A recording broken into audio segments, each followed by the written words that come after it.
You're at work and a colleague makes a snide comment about your project. Or maybe it's a family member who always seems to know how to push your buttons. Toxic behavior, whether it's subtle or blatant, has a way of creeping into our lives, leaving us frustrated, drained, and unsure of how to respond. But what if there was a way to navigate these situations with clarity and calm, without letting them derail your peace of mind? Enter Stoicism, an ancient philosophy that offers timeless tools for dealing with toxic people. Marcus Aurelius, one of Stoicism's greatest thinkers, once wrote, "You have power over your mind, not outside events." Realize this and you will find strength.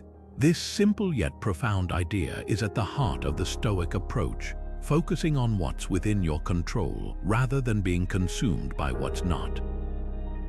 In this video, we'll explore how Stoic principles can help you understand toxic behavior, manage your emotions, and build resilience in the face of negativity. By the end, you'll walk away with practical strategies to not just survive but thrive, even when dealing with the most challenging people in your life. Let's dive in. The first step in dealing with toxic people the Stoic way is understanding what's truly within your control. Stoicism teaches us to focus on the dichotomy of control, the idea that some things are within our power while others are not. As Epictetus famously said, some things are in our control and others are not. Toxic behavior, whether it's a rude comment, a manipulative action, or outright hostility, falls squarely into the category of things we cannot control. What someone else says or does is external to us, and trying to change their behavior often leads to frustration and wasted energy. But here's the key: while their actions are beyond our control, our response is entirely within our power. This is where Stoicism offers a profound shift in perspective. Instead of being consumed by what others do, we can choose how we react, how we feel, and how we move forward. Let's take a common scenario. Imagine you're at work and a colleague constantly undermines your ideas during meetings. Their behavior is toxic, and it's easy to feel angry, defensive, or even defeated. But here's the Stoic approach: recognize that their actions are outside your control. You can't force them to be respectful or supportive. What you can control is how you respond. Do you let their negativity dictate your emotions, or do you choose to stay calm, focus on your own goals, and not let their behavior derail your progress? This shift in focus from what you can't control to what you can is the foundation of Stoic resilience. Now, think about a recent situation where you felt powerless in the face of someone's toxic behavior. Maybe it was a family member who criticized you unfairly, or a friend who let you down. How did you respond? Did you feel overwhelmed by their actions, or were you able to step back and focus on your own reaction? This is the Stoic challenge: to see every interaction as an opportunity to practice self-mastery. By focusing on what's within your control, you reclaim your power and create a sense of inner peace, no matter how chaotic the external world may seem. What if you could observe toxic behavior without letting it affect you? This is the essence of cognitive detachment, a powerful Stoic tool for maintaining inner peace in the face of negativity. The Stoics believed that our emotions aren't caused by external events, but by our judgments about those events. In other words, it's not what happens to us that upsets us, it's how we interpret it. Seneca, one of Stoicism's most eloquent voices, put it this way: "We suffer more often in imagination than in reality." This idea invites us to step back and see toxic behavior for what it truly is: a reflection of the other person's struggles, not a measure of our worth. Let's break this down with a modern example. Imagine scrolling through social media and coming across a harsh comment directed at you. Your first instinct might be to feel hurt, angry, or defensive. But here's where cognitive detachment comes in. Instead of reacting emotionally, you pause and ask yourself, Why is this person saying this? Is it about me, or is it about their own insecurities or frustrations? By shifting your perspective, you create a mental buffer between their words and your emotions. You're no longer a passive recipient of their negativity. You're an observer, calmly assessing the situation without letting it dictate your state of mind. This doesn't mean you ignore or condone toxic behavior. Detachment isn't about indifference, it's about clarity. It's recognizing that someone else's actions are their responsibility, not yours. When you stop taking their behavior personally, you free yourself from the emotional roller coaster. Think about it. How much energy do we waste trying to change people who refuse to change? How often do we let their negativity seep into our thoughts, stealing our focus and peace? Cognitive detachment allows you to reclaim that energy and redirect it toward what truly matters: your own growth and well-being.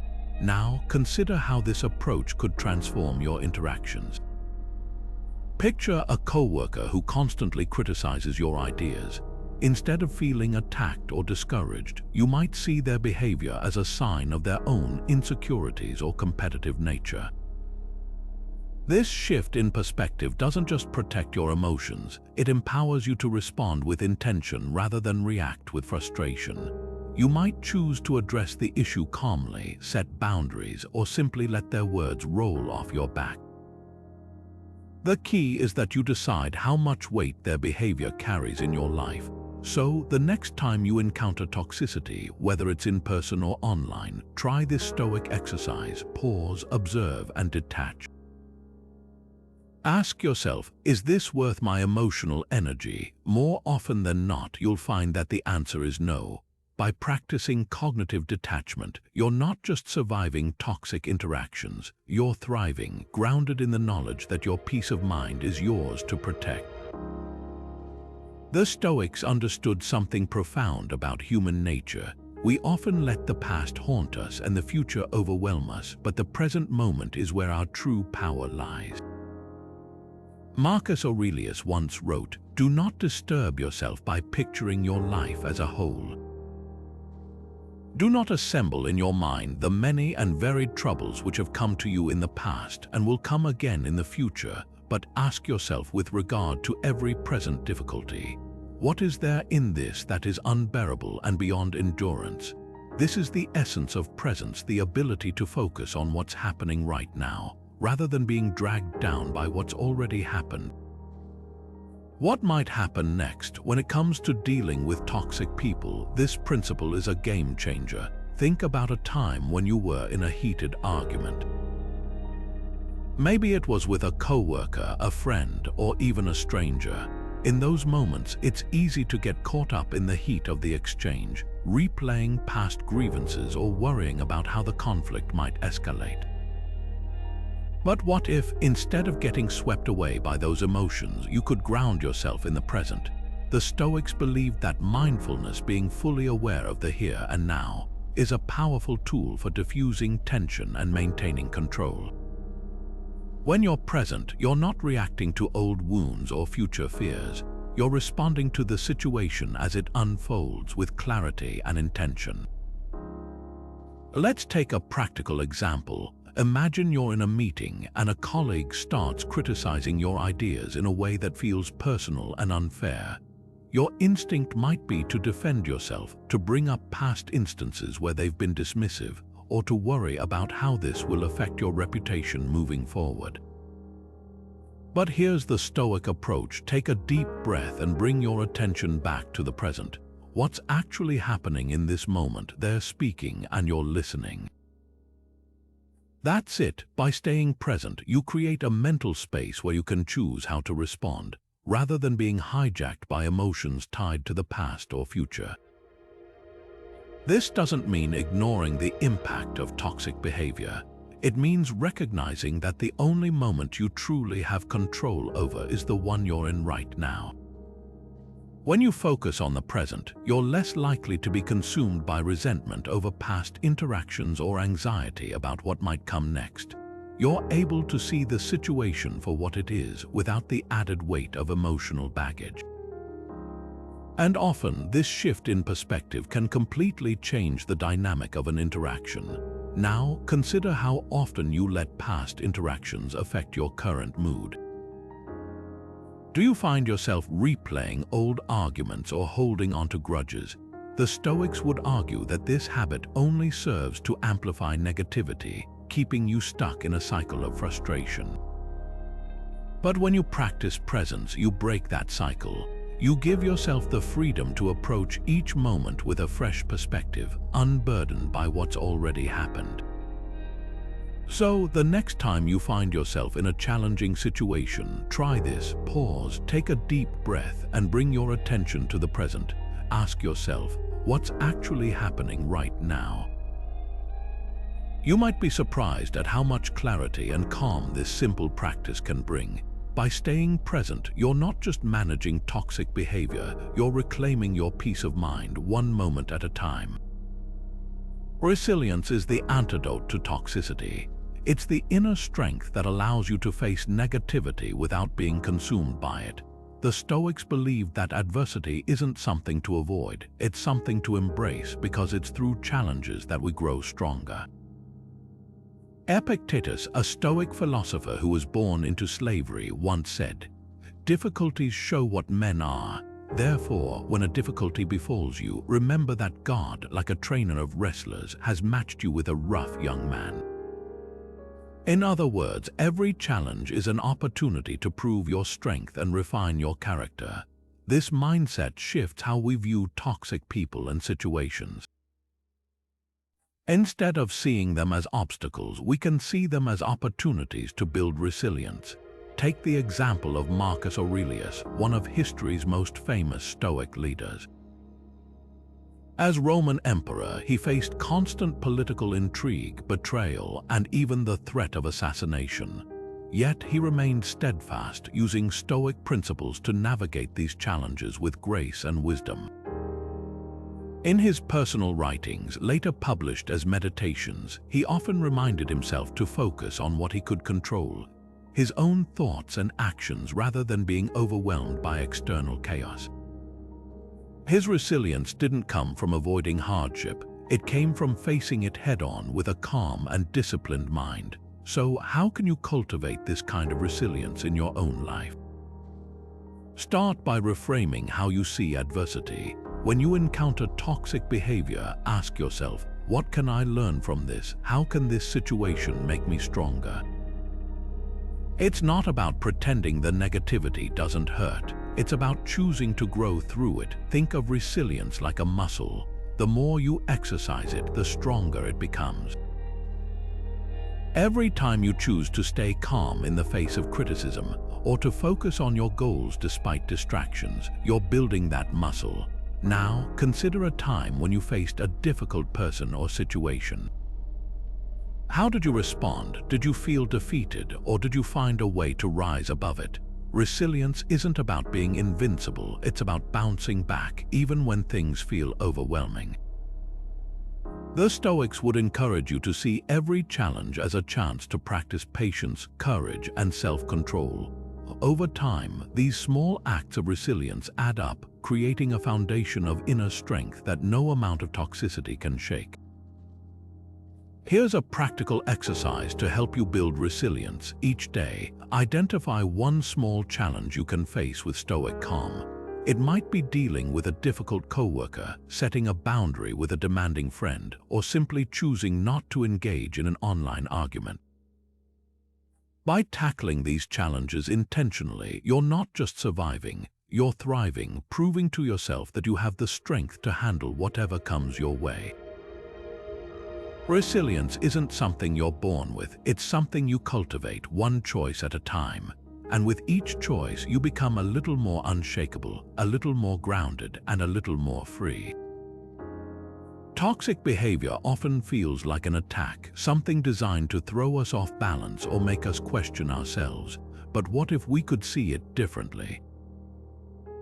What if, instead of viewing toxic people as obstacles, we saw them as opportunities for growth? This is the Stoic perspective. Every challenge, every difficult interaction is a test of character. Marcus Aurelius put it this way: the impediment to action advances action. What stands in the way becomes the way. In other words, the very things that seem to block us can actually propel us forward if we choose to see them that way. Think about it like this: when you encounter toxic behavior, it's not just a random act of negativity. It's a chance to practice patience, to exercise self-control, and to strengthen your resilience. The Stoics believed that life's difficulties are like a forge, shaping us into stronger, wiser versions of ourselves. A difficult family member, for example, might test your ability to stay calm under pressure. A critical coworker could challenge you to stay focused on your goals, even when others doubt you. These aren't just annoyances, they're opportunities to prove your strength and refine your character. Let's take a real-life scenario. Imagine you're at a family gathering and a relative makes a passive-aggressive comment about your career choices. It's easy to feel hurt or defensive, to let their words stir up anger or self-doubt. But here's the Stoic reframe. Instead of seeing their comment as a personal attack, view it as a test. Can you respond with grace even when provoked? Can you stay true to your values even in the face of criticism? This shift in perspective doesn't just protect your peace of mind, it transforms the interaction into a moment of growth. Now consider how this approach could change your next encounter with toxicity. Instead of dreading the next snide remark or manipulative behavior, you might see it as a chance to practice Stoic principles. How can you stay calm when someone tries to rattle you? How can you focus on what's within your control rather than being derailed by what's not? By reframing toxic behavior as a test, you're not just surviving the interaction, you're using it to become stronger, more grounded, and more resilient. So, the next time you face a difficult person, ask yourself, what can I learn from this? How can this challenge help me grow? When you approach toxicity as a test of character, you reclaim your power and turn adversity into opportunity. It's not about pretending the behavior doesn't sting, it's about choosing to rise above it, one small act of strength at a time. What if silence was your greatest weapon? In a world where quick comebacks and heated arguments often feel like the default response, the Stoics offer a different approach: the art of non-reaction. Seneca, one of Stoicism's most influential voices, once wrote, "Silence is a lesson learned from the many sufferings of life." This isn't about passivity or letting others walk all over you. It's about choosing not to engage in ways that escalate conflict or drain your energy. Non-reaction is a Stoic superpower, a way to maintain your peace of mind while disarming toxicity at its source. Picture this: you're in a conversation and someone says something deliberately provocative. Maybe it's a snide remark, a backhanded compliment, or an outright insult. Your instinct might be to fire back, to defend yourself, or to prove them wrong. But here's the thing: every reaction you give is like adding fuel to the fire. It keeps the conflict alive, and it gives the other person exactly what they want: a reaction. The Stoic approach flips the script. By choosing not to react, you take away their power. You show that their words can't shake you, that their behavior doesn't define your worth. And often, this simple act of restraint can completely diffuse the situation.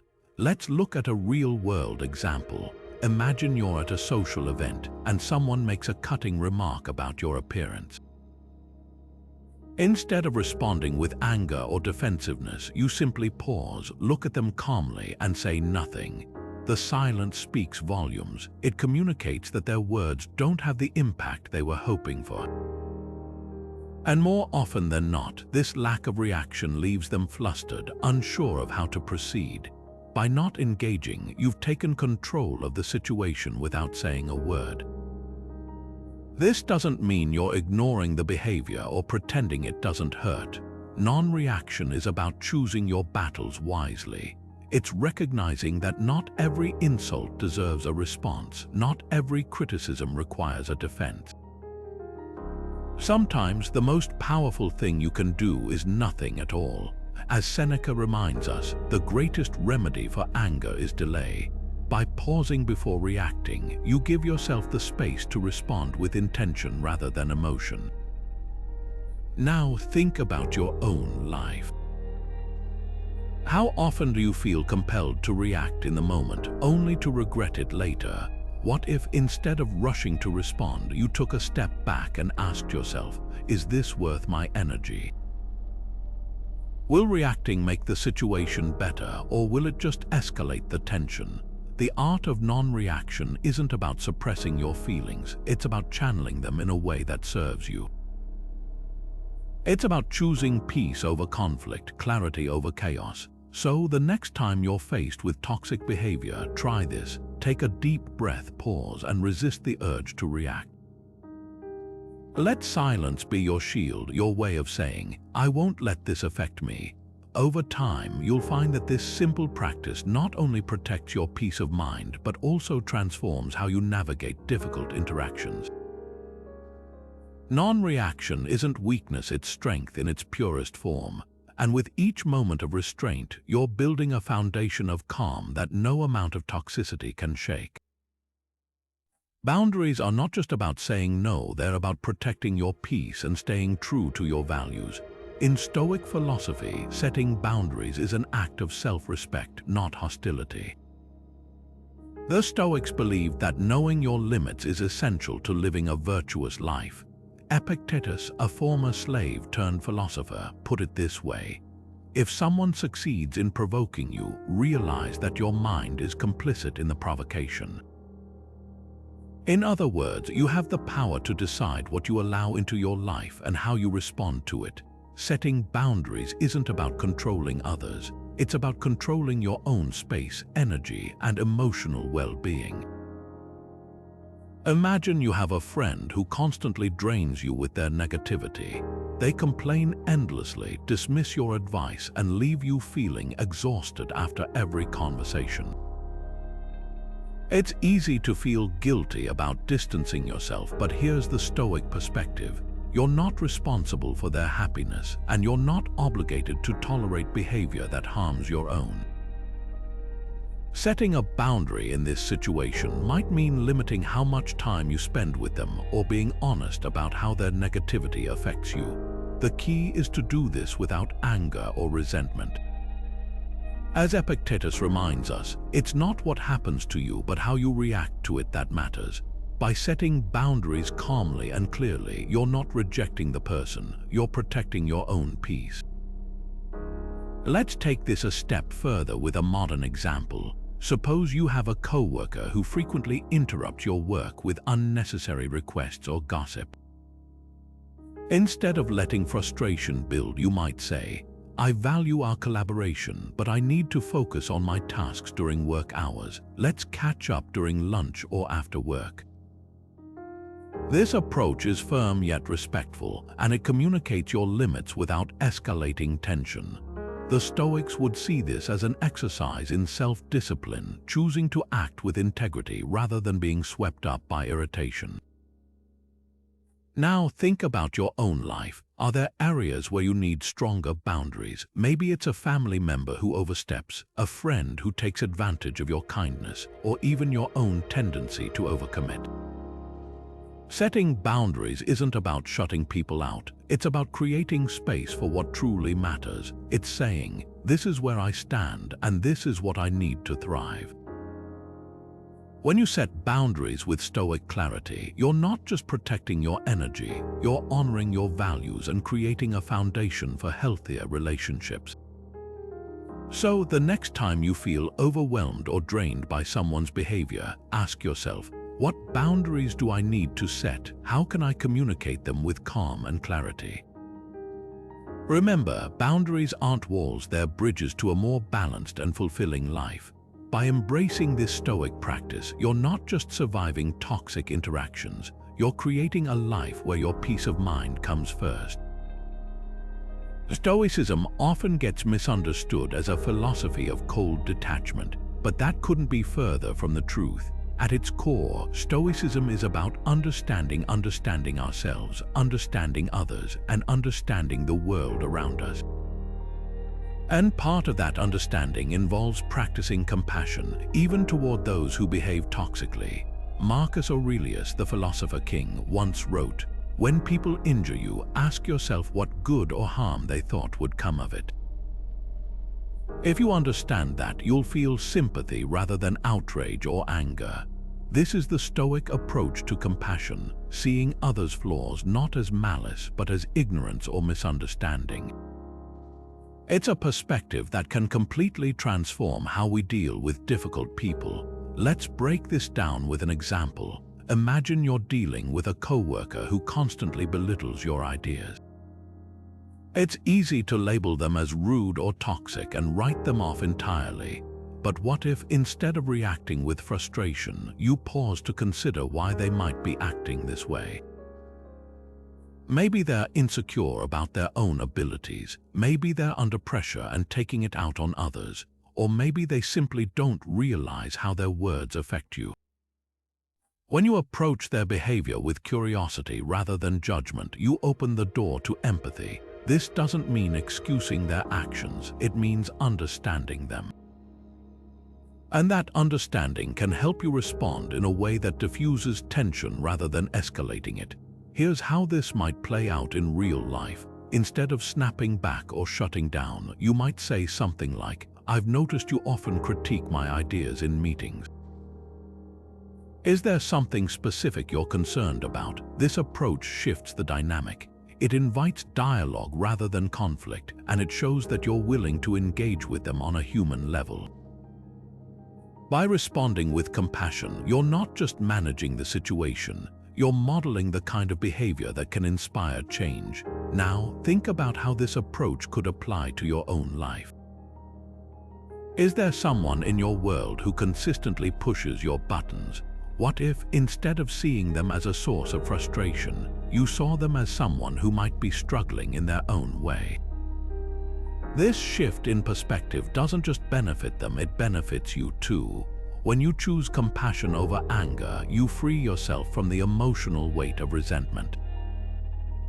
You create space for understanding, and in doing so, you strengthen your own emotional resilience. Compassion doesn't mean letting toxic behavior slide or allowing others to mistreat you. It's about recognizing that everyone is fighting their own battles, even if they don't show it. As Marcus Aurelius reminds us, the best revenge is to be unlike him who performed the injury. In other words, the most powerful response to toxicity isn't retaliation, it's rising above it with grace and understanding.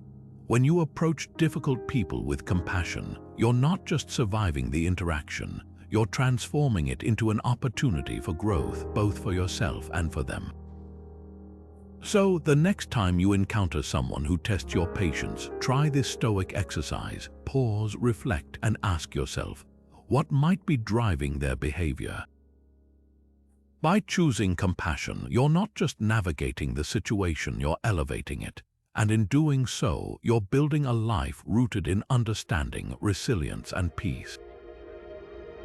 One of the most dangerous traps we can fall into when dealing with toxic people is adopting a victim mentality. It's easy to feel like life is unfair, like the world is against us, or like we're powerless to change our circumstances. But here's the truth: seeing yourself as a victim only deepens the pain and keeps you stuck. The Stoics, however, offer a radically different perspective. They believe that while we can't control what happens to us, we can control how we interpret and respond to it. As Seneca wisely put it, you are your own worst enemy. You waste time in mortal fear of death, and life, which you cannot keep, is lost while you're worrying. In other words, the power to change your experience lies within you, not in the hands of others.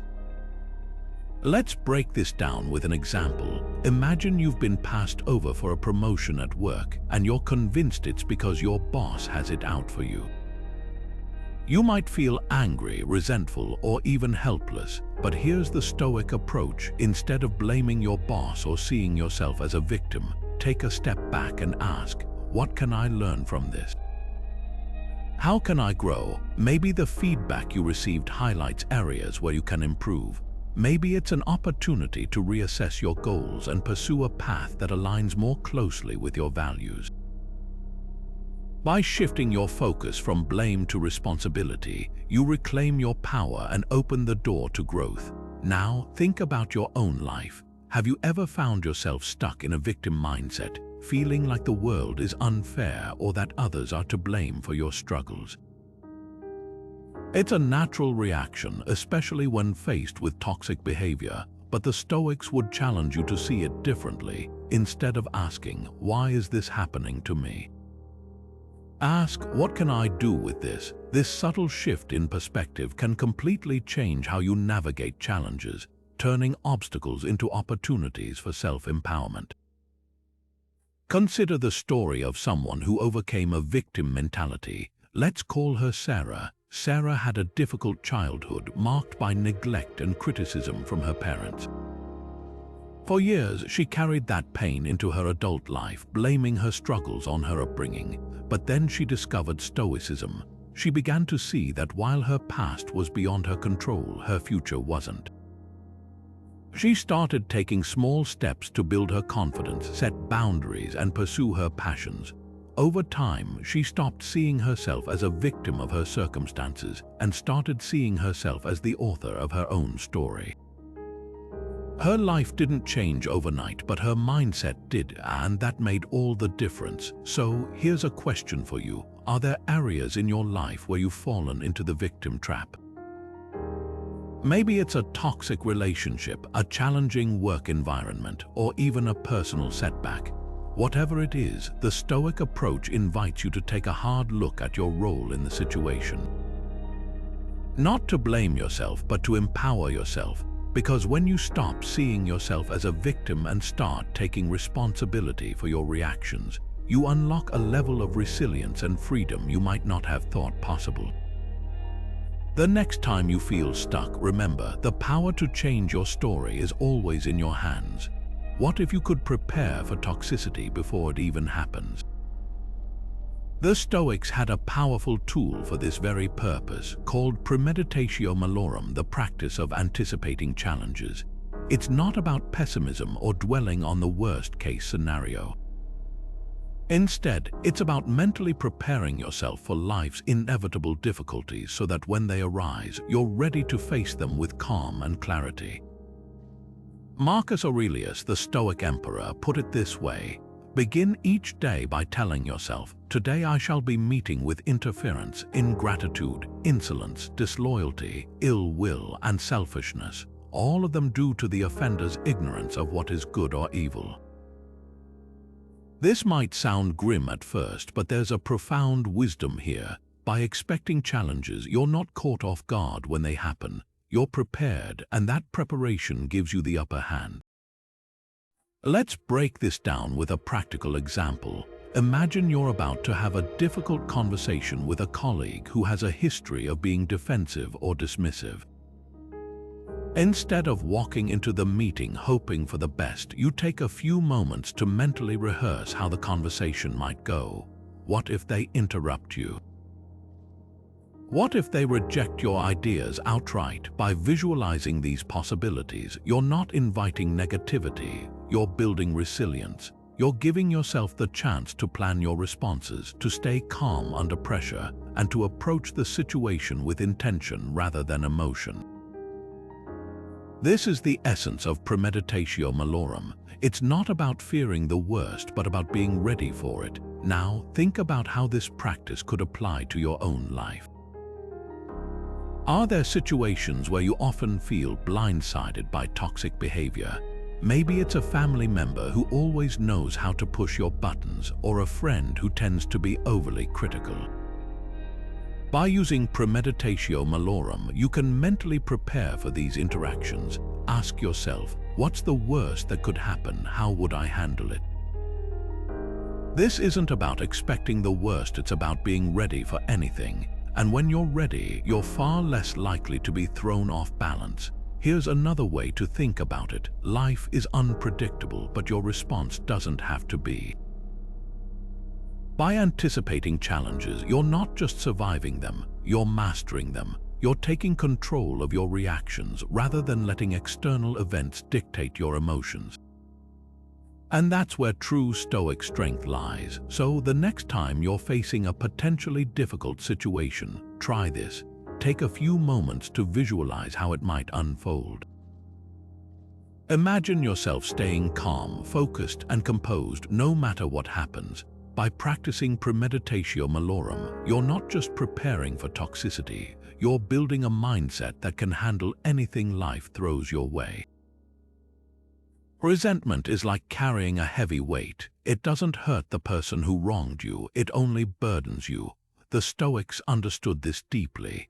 They believed that holding onto anger or grudges only poisons your own mind, leaving you trapped in a cycle of negativity.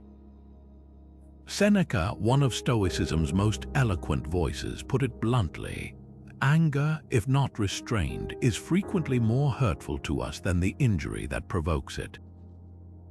In other words, the longer you hold onto resentment, the more it eats away at your peace and clarity. The Stoic solution: let it go. Not because the other person deserves forgiveness, but because you deserve peace. Think about it this way: when you hold a grudge, you're giving the other person power over your emotions. You're letting their actions, something you can't control, dictate how you feel. But the Stoics remind us that we always have a choice. We can choose to release the resentment, to free ourselves from its grip, and to focus on what truly matters: our own well-being. This doesn't mean pretending the hurt never happened or excusing toxic behavior. It means refusing to let that behavior define your inner world. Let's take a real-life example.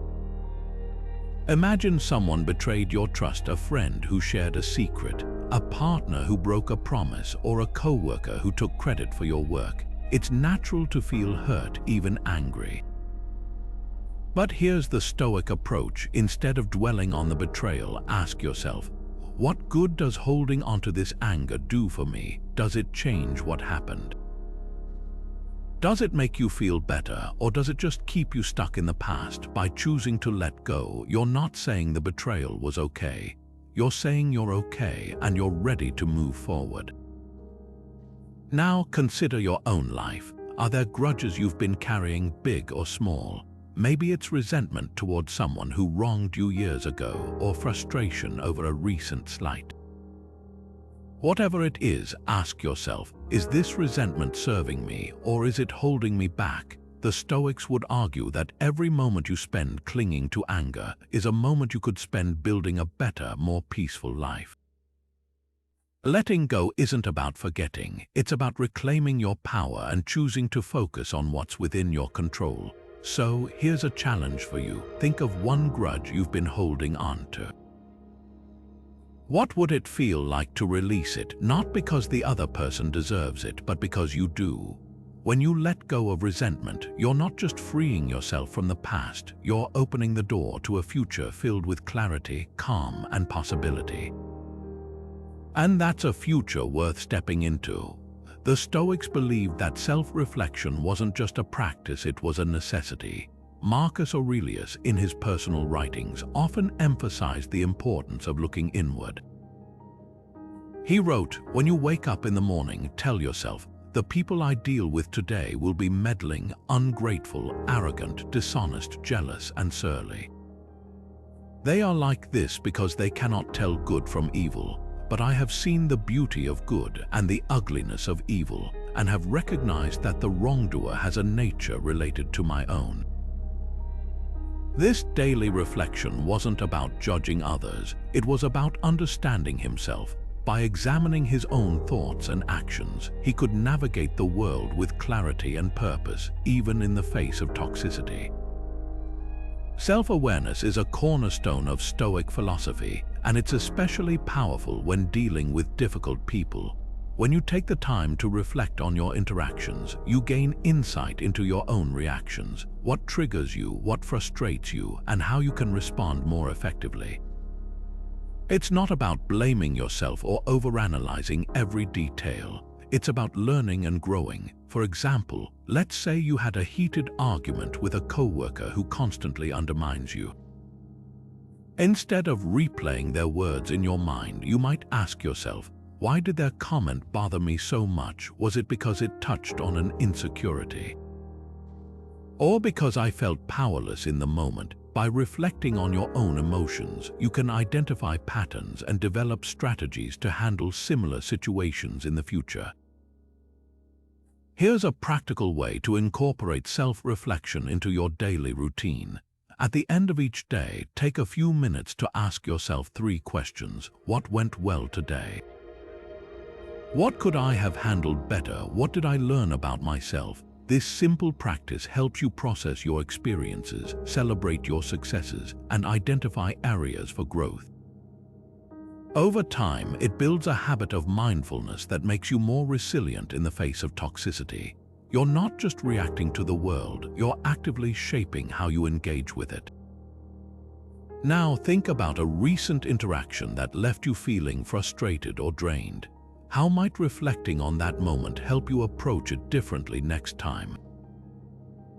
Self-reflection isn't about dwelling on the past, it's about preparing for the future.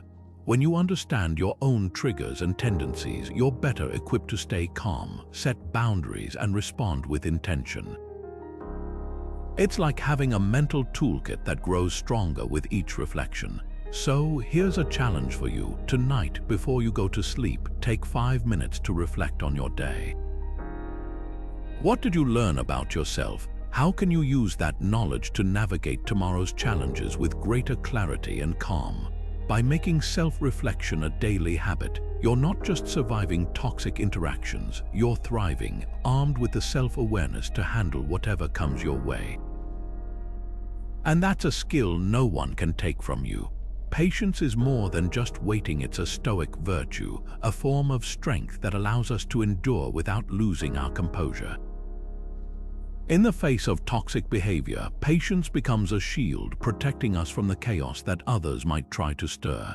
Epictetus, the Stoic philosopher who endured slavery and hardship, once said, "Bear and forbear." These 2 words capture the essence of Stoic patience, the ability to endure what we cannot change and to refrain from reacting in ways that only make things worse. It's not about passive acceptance, it's about active resilience, choosing to stay steady even when the world around us feels unsteady. Think about a time when someone's toxic behavior pushed you to the edge. Maybe it was a coworker who constantly interrupted you, a family member who criticized your choices, or even a stranger who lashed out in anger. In those moments, the temptation to snap back or retaliate can feel overwhelming. But here's where patience comes in. When you choose to pause, to breathe, and to respond with calm instead of reacting with emotion, you take control of the situation. You show that their behavior doesn't dictate your actions, and often, this simple act of patience can completely diffuse the tension. Let's take a real-world example. Imagine you're in a meeting and a colleague repeatedly dismisses your ideas, speaking over you and making sarcastic comments. Your first instinct might be to argue back, to prove them wrong, or to shut down entirely. But what if instead you chose patience? You might wait for them to finish, then calmly restate your point without raising your voice or showing frustration. This approach not only maintains your dignity but also shifts the dynamic. By refusing to engage in their negativity, you demonstrate that their behavior doesn't have the power to rattle you. And over time, this patience can even inspire change as they begin to see that their tactics no longer work. Now, consider your own life. Where do you need more patience? Is it with a difficult coworker, a demanding family member, or even yourself? Patience isn't about ignoring the problem or pretending it doesn't bother you. It's about choosing how you respond, knowing that your calmness is a form of strength. When you practice patience, you're not just enduring the moment, you're building the resilience to handle whatever comes next. So the next time you're faced with toxic behavior, try this. Take a deep breath, pause, and remind yourself of Epictetus's words, "Bear and forbear." Endure what you must, but don't let it pull you into the chaos. By cultivating patience, you're not just surviving the storm, you're learning to stand firm in the midst of it. And that's a skill that will serve you well, no matter what challenges come your way. Anger is one of the most destructive emotions we can experience, and the Stoics knew this all too well. They saw anger not as a natural response, but as a failure of reason, a momentary lapse in judgment that clouds our ability to think clearly and act wisely. Seneca, one of Stoicism's most influential voices, described anger as a short madness, a fire that burns everything in its path, including the person who holds it. For the Stoics, managing anger wasn't about suppressing it or pretending it didn't exist. It was about understanding its roots and choosing to respond with reason instead of rage. So, how do the Stoics suggest we handle anger? It starts with recognizing that anger is often a reaction to unmet expectations. When someone behaves in a way we don't like, or when life doesn't go as planned, anger can feel like the default response. But the Stoics remind us that we have a choice. Instead of letting anger take the wheel, we can pause, step back, and ask ourselves, why am I feeling this way? Is this reaction helping me, or is it making things worse? By bringing reason into the equation, we can dismantle anger before it spirals out of control.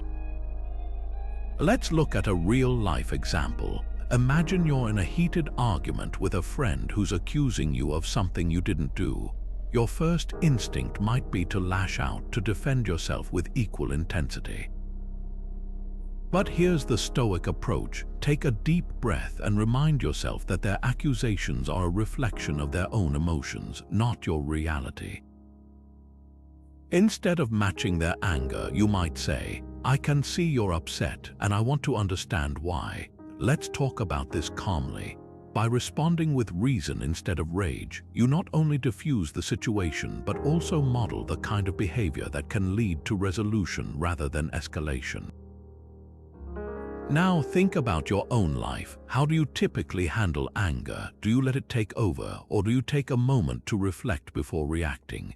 The Stoics would encourage you to see anger as an opportunity, a chance to practice self-control and strengthen your ability to stay calm under pressure. It's not about never feeling angry, it's about choosing not to let anger dictate your actions. Here's a challenge for you. The next time you feel anger rising, try this Stoic exercise. Pause, take a deep breath and ask yourself, what's really causing this emotion? Is it worth my energy? By bringing awareness to your anger, you can begin to dismantle it piece by piece. Over time, this practice not only helps you navigate toxic situations with greater ease, but also builds a foundation of inner calm that no amount of negativity can shake. Anger may be a natural emotion, but how you respond to it is entirely within your control, and that's where true Stoic strength lies. The way we see the world shapes how we experience it. This is the power of perspective, a tool the Stoics used to transform challenges into opportunities for growth. Marcus Aurelius, the philosopher king, once wrote, "You have power over your mind, not outside events." Realize this and you will find strength. At its core, this idea reminds us that while we can't always control what happens to us, we can control how we interpret it. When it comes to toxic behavior, perspective is the lens through which we can see negativity not as a personal attack, but as a reflection of someone else's struggles or limitations. Let's break this down with an example. Imagine you're at a family gathering and a relative makes a cutting remark about your life choices. It's easy to feel hurt or defensive, to see their comment as a direct assault on your character. But here's the Stoic reframe. Instead of taking their words at face value, consider what might be driving their behavior. Are they projecting their own insecurities? Are they struggling with something in their own life that's causing them to lash out? By shifting your perspective, you're not excusing their behavior, you're understanding it. And that understanding can completely change how you respond. This shift in perspective doesn't just protect your emotions, it empowers you to act with intention rather than react with frustration. Think about it. When you see toxic behavior as a reflection of someone else's struggles, it loses its power to upset you. You're no longer a passive target. You're an observer, calmly assessing the situation and choosing how to move forward. This is the Stoic approach, to see every challenge as an opportunity to practice patience, compassion, and self-control. Now, consider how this could apply to your own life. Is there someone who consistently pushes your buttons? What if, instead of seeing their behavior as a personal attack, you saw it as a sign of their own struggles? This doesn't mean you tolerate or condone their actions. It means you refuse to let their negativity define your experience. By changing your perspective, you reclaim your power and create space for growth, even in the most challenging situations. So, here's a question to reflect on. How can you shift your perspective the next time you encounter toxic behavior? What might you see differently if you looked at the situation through the lens of understanding rather than judgment? The Stoics believed that perspective is a choice, and with each choice, we have the power to transform how we experience the world. By embracing this practice, you're not just navigating toxicity, you're rising above it, one shift in perspective at a time. Humor might not be the first thing that comes to mind when dealing with toxic people, but the Stoics understood its power to disarm negativity and restore balance. Seneca, one of Stoicism's most insightful voices, once wrote, "It is more fitting for a man to laugh at life than to lament over it." This isn't about dismissing serious situations or making light of genuine pain. Instead, it's about using humor as a tool to shift perspective, to see the absurdity in toxic behavior, and to prevent it from weighing you down. When you can laugh at life's challenges, you take away their power to control your emotions. Think about it. Humor has a unique way of breaking tension. It can turn a heated moment into something manageable, even laughable. For example, imagine you're in a meeting and a colleague makes a snide remark about your presentation. Instead of reacting defensively, you might respond with a light-hearted comment like, "Well, I guess I'll have to add mind reader to my resume next time." This kind of response doesn't escalate the conflict, it diffuses it. By injecting humor into the situation, you're not only protecting your own peace of mind, but also showing that their negativity doesn't have the power to rattle you. The Stoics believed that laughter was a form of resilience. It's a way to remind yourself that life's challenges, no matter how frustrating, are often temporary and not worth taking too seriously. When you can find humor in difficult situations, you're practicing a kind of detachment, not from the situation itself, but from the emotional weight it carries. This doesn't mean you ignore the problem or pretend it doesn't exist. It means you refuse to let it dominate your thoughts or dictate your mood. Now, consider how this approach could apply to your own life. Are there moments where humor could help you navigate a tense interaction? Maybe it's a family member who always seems to criticize, or a friend who takes themselves a little too seriously. By finding the humor in these situations, you're not just surviving them, you're transforming them. You're choosing to see the lighter side, even when things feel heavy. Here's a challenge for you. The next time you're faced with toxic behavior, try to find something to laugh about. It might be the absurdity of the situation, the predictability of the person's behavior, or even your own reaction. When you can laugh, you take back control. You show that their negativity doesn't define your experience, and in doing so, you create a space where peace and joy can thrive, even in the face of toxicity. Humor isn't just a coping mechanism, it's a Stoic superpower, one that can help you navigate life's challenges with grace, balance, and a smile. The Stoics had a powerful antidote to the poison of negativity: gratitude. It might sound simple, but focusing on what's good in your life can completely transform how you deal with toxic people. Marcus Aurelius, the philosopher king, once wrote, "When you arise in the morning, think of what a precious privilege it is to be alive, to breathe, to think, to enjoy, to love." This practice of gratitude isn't about ignoring the bad or pretending everything is perfect. It's about shifting your focus to what's within your control, your own perspective, and finding strength in the good even when the world feels heavy.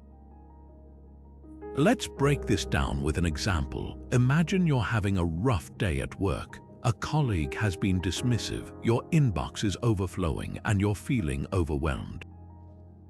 It's easy to get caught up in the frustration, to let the negativity consume your thoughts. But here's where gratitude comes in. Instead of dwelling on what's going wrong, take a moment to reflect on what's going right. Maybe you're grateful for a supportive friend who always listens, or for the skills that allow you to tackle challenging tasks. By shifting your focus to what's good, you create a mental buffer against the toxicity around you. You're not ignoring the problem, you're choosing not to let it define your day. This practice doesn't just help you cope with toxic behavior, it changes how you engage with it. When you're grounded in gratitude, you're less likely to be thrown off balance by someone else's negativity. You're able to see their behavior for what it is, a reflection of their struggles, rather than taking it personally. And that shift in perspective can completely change the dynamic of an interaction. Instead of reacting with frustration, you might respond with calm or even compassion because you're anchored in the good that surrounds you. Now think about your own life. What are you grateful for? It doesn't have to be something grand. It could be as simple as a quiet moment in the morning, a kind word from a stranger, or the ability to learn and grow from challenges. The Stoics believed that gratitude isn't just a feeling, it's a practice, something you can cultivate every day. By taking a few moments to reflect on what's good, you're not just surviving the negativity, you're thriving, grounded in the knowledge that there's always something to appreciate. So here's a challenge for you. Tonight, before you go to sleep, take a few minutes to write down 3 things you're grateful for. They can be big or small, personal or universal. The act of writing them down helps solidify them in your mind, creating a mental reservoir of positivity you can draw from when things get tough. By practicing gratitude, you're not just navigating toxic interactions, you're building a life filled with meaning, resilience, and joy. And that's a gift no one can take away. Forgiveness is often misunderstood. It's not about excusing someone's toxic behavior or pretending it didn't hurt. Instead, forgiveness is a form of self-liberation, a way to free yourself from the weight of resentment and reclaim your peace of mind. The Stoics saw forgiveness as an act of strength, not weakness. Seneca, one of Stoicism's most profound thinkers, put it this way: "The greatest remedy for anger is delay. When you feel anger rising, take a step back and ask yourself, will this matter in a year? In 5 years, if not, let it go." Forgiveness, in this sense, isn't about the other person, it's about you. It's about choosing to release the emotional burden so you can move forward with clarity and calm.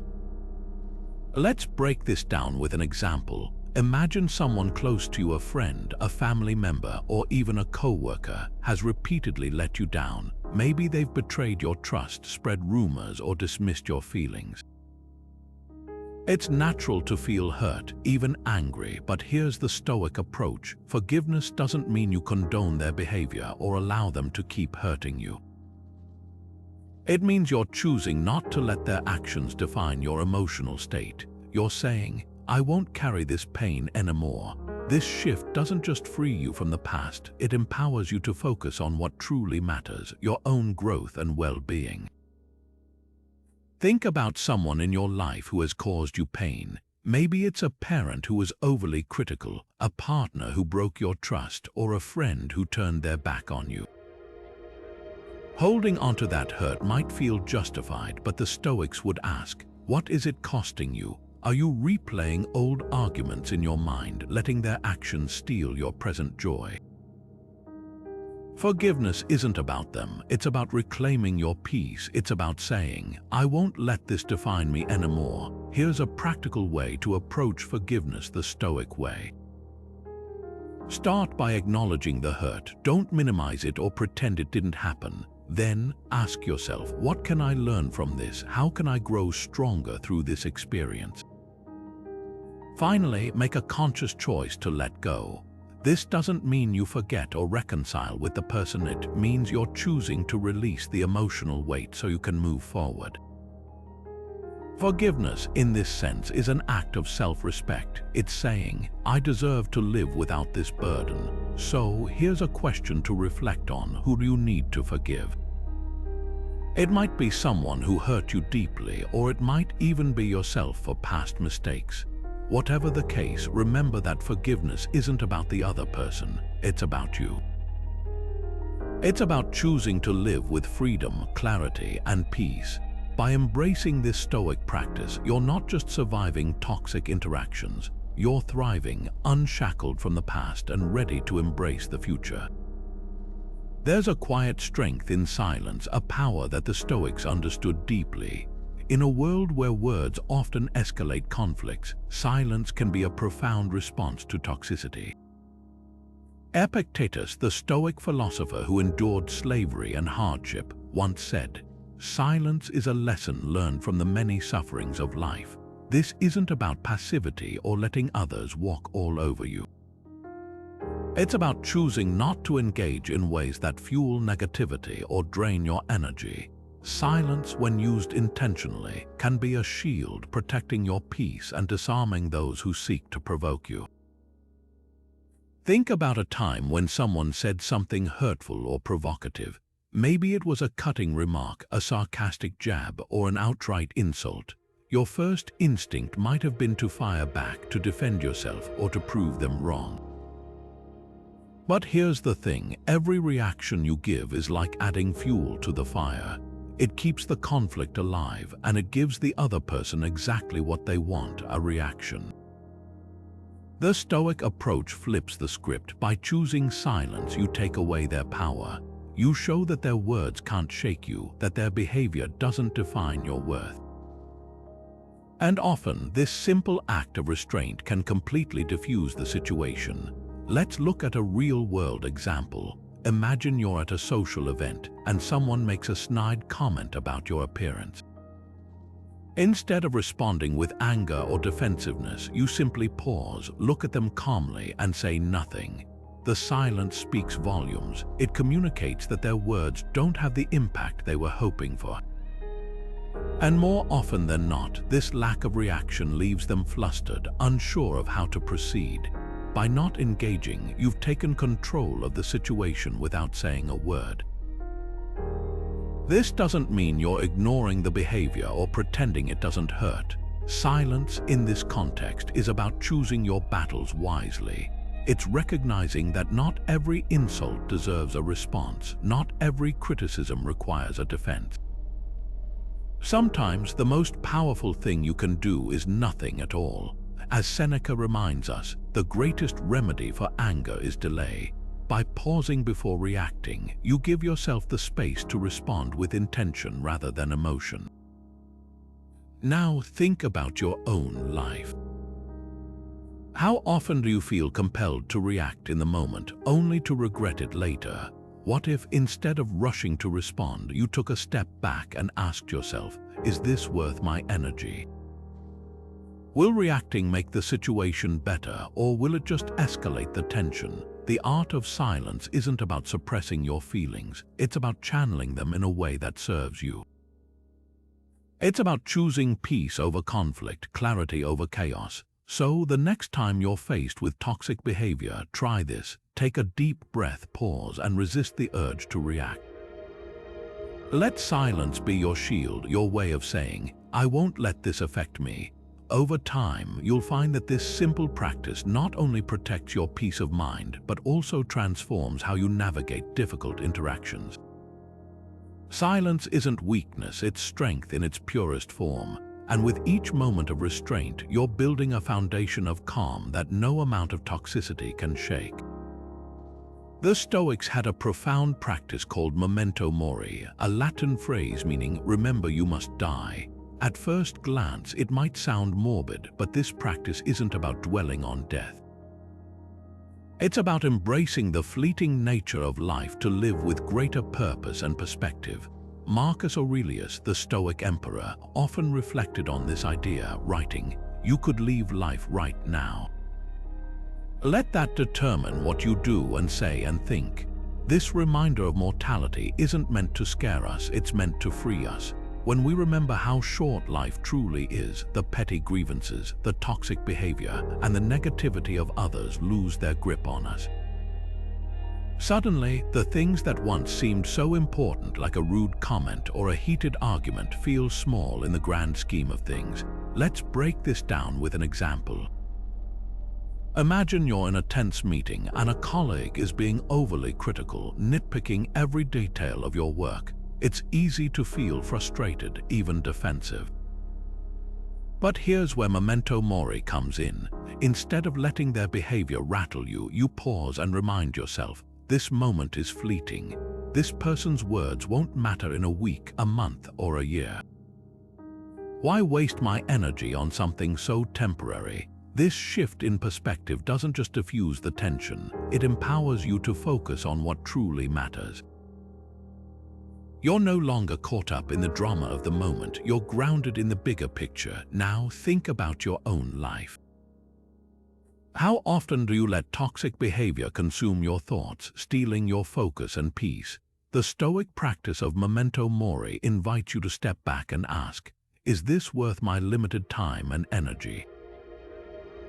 When you remember that life is short, you're less likely to get caught up in the negativity of others. Instead, you're able to approach each interaction with clarity and intention, choosing to invest your energy in what truly matters.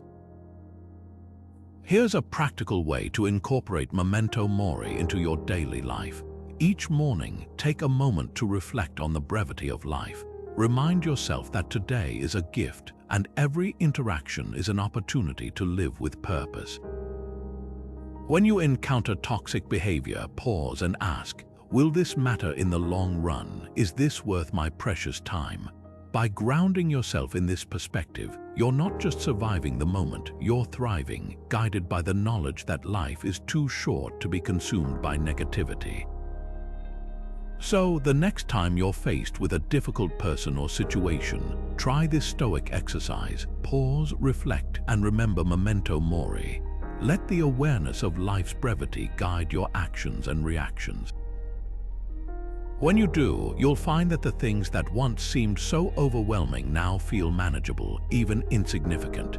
And in that space, you'll discover a newfound sense of freedom. A freedom to live fully, purposefully, and unburdened by the toxicity of others. Stoicism isn't just a philosophy to practice in isolation, it thrives in community. While much of Stoic wisdom focuses on individual resilience, the people we surround ourselves with play a crucial role in shaping our mindset and reducing the toxicity we encounter. Seneca, one of Stoicism's most influential voices, put it this way: associate with people who are likely to improve you. Welcome those whom you are capable of improving. The process is mutual, for men learn while they teach. In other words, the company we keep can either lift us up or drag us down.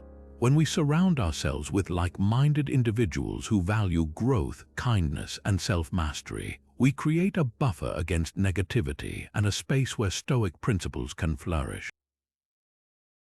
Think about it this way: if you're constantly surrounded by people who gossip, complain, or thrive on drama, it's much harder to maintain your inner peace. Their energy seeps into yours whether you realize it or not. But when you're part of a community that values reason, compassion, and self-improvement, you're more likely to stay grounded even when faced with challenges. For example, imagine joining a book club or discussion group focused on Stoic philosophy. Not only would you have a space to explore ideas and share insights, but you'd also be surrounded by people who encourage you to think deeply, act intentionally, and rise above petty conflicts. This kind of environment doesn't just support your growth, it amplifies it. Now consider your own social circles. Who do you spend the most time with? Are they people who inspire you to be your best self, or do they drain your energy and pull you into negativity? The Stoics believed that the quality of our relationships directly impacts the quality of our lives. By intentionally seeking out and nurturing connections with those who align with your values, you're not just building a community, you're creating a foundation for lasting peace and resilience. So here's a challenge for you. Take a moment to reflect on your current relationships. Are there people in your life who consistently uplift and support you? Are there others who might be holding you back? Building a Stoic community doesn't mean cutting people out of your life. It means being intentional about who you let into your inner circle. Seek out those who challenge you to grow, who inspire you to live with purpose, and who remind you of what truly matters. In doing so, you're not just reducing toxicity, you're cultivating a life filled with meaning, connection, and strength. And that's a gift worth sharing. As we wrap up, let's revisit the core Stoic principles that can transform how you handle toxic people and situations. First, there's the dichotomy of control, the understanding that while you can't control others' actions, you can control your response. This simple yet powerful idea shifts your focus from what's happening to you to what's happening within you. Next, there's resilience, the ability to face adversity without being consumed by it. The Stoics saw challenges not as obstacles, but as opportunities to grow stronger, wiser, and more grounded. Then there's perspective, the lens through which you view toxic behavior. By reframing negativity as a reflection of someone else's struggles, you free yourself from taking it personally. And finally, there's compassion, the practice of understanding others' flaws without letting them dictate your emotions. Together, these principles form a toolkit for navigating toxicity with clarity, calm, and strength. Marcus Aurelius, the Stoic emperor who faced countless challenges in his life, once wrote, "You have power over your mind, not outside events. Realize this and you will find strength." These words remind us that no matter how chaotic the world around us may seem, our inner world remains ours to shape. Dealing with toxic people isn't just about survival, it's about growth. Every difficult interaction is a chance to practice patience, to exercise self-control, and to deepen your understanding of yourself and others. It's an opportunity to prove your resilience and refine your character, one small act of strength at a time. Now it's your turn to take these principles into the world. Start small. The next time you encounter toxic behavior, pause and ask yourself, what's within my control? How can I respond with intention rather than emotion? Remember, you don't have to face these challenges alone. Share your experiences in the comments below. What strategies have worked for you? What lessons have you learned? And if you found this video helpful, consider subscribing for more insights on how Stoic wisdom can help you live a calmer, more purposeful life. Together, let's build a community grounded in resilience, understanding, and growth. Because when it comes to dealing with toxicity, the real power lies not in changing others, but in mastering